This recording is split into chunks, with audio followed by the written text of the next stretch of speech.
কে এত সকাল সকাল দরজা নক করতেছে? ভাই আমি বাড়িওয়ালি, ঘর ভাড়া নিতে আসছি, ঘর ভাড়া দেন। আরে ভাবি, কি ঘর ভাড়া দিয়েছেন? সারা রাত শুধু ঈদুন নাচে ঘুমাতে পারি না। 1000 টাকার ঘর ভাড়া ইঁদুর নাচবে না তো কি মা ধরি নাচবে? এই যে শুনছেন, জি ভাইয়া, কিছু বলবেন আপনি? আমি আপনার রূপের আগুনে জ্বলে পুড়ে ছাই হতে চাই। ও মাই গড, তাই নাকি? 100%। তাহলে ছাই হয়ে যান, সেই ছাই দিয়ে আমি থালা বাসন মাজবো। আচ্ছা ঠিক আছে। আরে ভাবি, শুনলাম ভাইরে নাকি তালাক দেবেন, কি হয়েছে বলেন তো? আর ভাই বললেন না, আপনার ভাই হচ্ছে নতুন চাউলের মতন, এই নিয়ে সংসার করা যায়? নতুন চাউলের মতো? ঠিক বুঝলাম না, একটু খুলে বলেন তো। না বুঝার কি আছে, নতুন চাউল চড়ানির সাথে সাথেই উতলায় ফিরা যায়। হ্যালো, আমি কিডন্যাপার বলতেছি, তোর বউকে যদি জীবিত দেখতে চাস তাহলে 2 লাখ টাকা নিয়ে আই। আমার বউ কিডন্যাপ করছিস তুই? আমার বউ তোর কাছে, আমি টাকা দেবো কেন? টাকা তো দিবি তুই। এই নে তোর বউর সাথে কথা বল। বেবি, আলমারির পেছনে 2 লাখ টাকা আছে, ওখান থেকে টাকা নিয়ে আমাকে ছাড়ায় নাও। আমি ঠিকানা দিচ্ছি, ওইখানে টাকা নিয়ে আই। তুই কি গাঁজা খাইছিস নাকি? বাংলা বুঝিস না? টাকা দিবি তুই, তা নাহলে বউ রেখে দে। বুঝতে পারছি, এই শালা টাকা দিবে না। ভাবি আপনি জানতো? এই তুই ধুমকি কারে দিচ্ছিস? আমি কি বউরে ভয় পাই নাকি?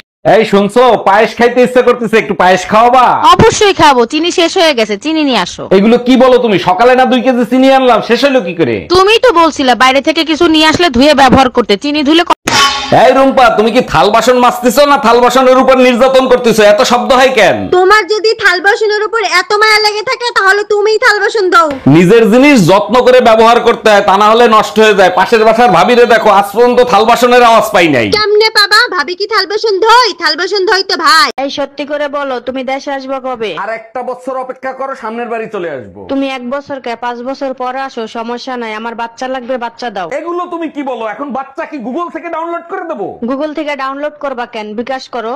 हमको कोई भालो नहीं बास्ता, हम हाथ तो हत्या करेगा। এমনিতেই আমার ভাইটার বিয়ে হচ্ছে না, তার উপরে তুমি নাকি মেয়ে পক্ষরে না করে দিছো, কারণটা কি? মেয়ে পক্ষ বলছে বিয়ে রাতে হবে, দিনে হবে না, তাই না করে দিছি। আরে বাবা, বিয়ে দিনে হোক বা রাতে হোক, তাতে সমস্যা কোথায়? তোমার ভাই যে কালো, দিনের আলোতেই ঠিক মতো দেখা যায় না, রাতে বউ যদি ভয় পেয়ে পলাই যায় তখন কি হবে? কে এত সকাল সকাল দরজা নক করতেছে? ভাই আমি বাড়িওয়ালি, ঘর ভাড়া নিতে আসছি, ঘর ভাড়া দেন। আরে ভাবি, কি ঘর ভাড়া দিয়েছেন? সারা রাত শুধু ঈদুন নাচে ঘুমাতে পারি না। 1000 টাকার ঘর ভাড়া ইঁদুর নাচবে না তো কি মা ধরি নাচবে? এই যে শুনছেন, জি ভাইয়া, কিছু বলবেন আপনি? আমি আপনার রূপের আগুনে জ্বলে পুড়ে ছাই হতে চাই। ও মাই গড, তাই নাকি? 100%। তাহলে ছাই হয়ে যান, সেই ছাই দিয়ে আমি থালা বাসন মাজবো। আচ্ছা ঠিক আছে। আরে ভাবি, শুনলাম ভাইরে নাকি তালাক দেবেন, কি হয়েছে বলেন তো? আর ভাই বললেন না, আপনার ভাই হচ্ছে নতুন চাউলের মতন, এই নিয়ে সংসার করা যায়? নতুন চাউলের মতো? ঠিক বুঝলাম না, একটু খুলে বলেন তো। না বুঝার কি আছে, নতুন চাউল চড়ানির সাথে সাথেই উতলায় ফিরা যায়। হ্যালো, আমি কিডন্যাপার বলতেছি, তোর বউকে যদি জীবিত দেখতে চাস তাহলে 2 লাখ টাকা নিয়ে আই। আমার বউ কিডন্যাপ করছিস তুই? আমার বউ তোর কাছে, আমি টাকা দেবো কেন? টাকা তো দিবি তুই। এই নে তোর বউর সাথে কথা বল।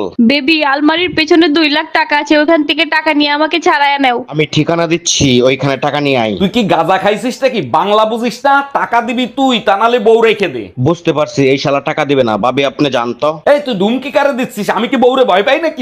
এই শুনছো, পায়েস খাইতে ইচ্ছা করতেছে, একটু পায়েস খাওয়াবা? অবশ্যই খাবো, চিনি শেষ হয়ে গেছে, চিনি নিয়ে আসো। এগুলো কি বলো তুমি? সকালে না 2 কেজি চিনি আনলাম, শেষ হলো কি করে? তুমি তো বলছিলে বাইরে থেকে কিছু নিয়ে আসলে ধুয়ে ব্যবহার করতে, চিনি ধুলে এই রুম্পা, তুমি কি থাল বাসন মাজতেছো না থাল বাসনের উপর নির্যাতন করতেছো? এত শব্দ হয় কেন? তোমার যদি থাল বাসনের উপর এত মায়া লেগে থাকে তাহলে তুমিই থাল বাসন দাও। নিজের জিনিস যত্ন করে ব্যবহার করতে হয়, তা না হলে নষ্ট হয়ে যায়। পাশের বাসার ভাবিরে দেখো, আজ পর্যন্ত থাল বাসনের আওয়াজ পাই নাই। কেমনে পাবা? ভাবি কি থাল বাসন ধোয়? থাল বাসন ধোয় তো ভাই।